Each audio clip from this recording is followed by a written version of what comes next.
Why Trump's funding threat to Palestinians is even more dangerous than Jerusalem move.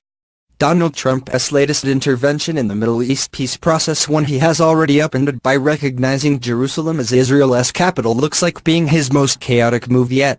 After appointing his son-in-law Jared Kushner as regional advisor and naming the fiercely pro-settlement lawyer David Friedman as his ambassador to Israel, the U.S. president has blundered from crisis to crisis in recent weeks.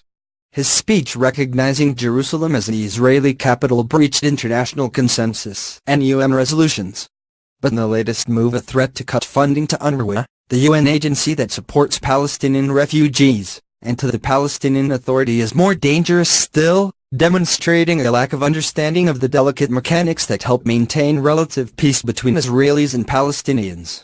Parsing the Trump approach, several things are clear. The current administration sees threats to foreign assistance as a means of leverage and views conventional negotiating strategies used by past U.S. administrations in the Middle East peace process as failures, with new tools required.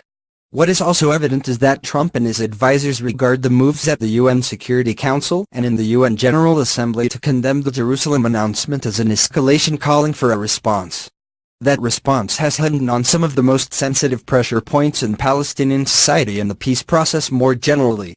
The Palestinian camps run by UNRWA contain many of the poorest and most disadvantaged Palestinians.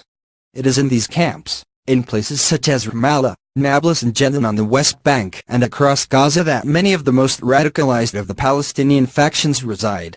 It was from these camps that the first and second intifadas emerged, and where both Fatah and the Islamist group Hamas were born.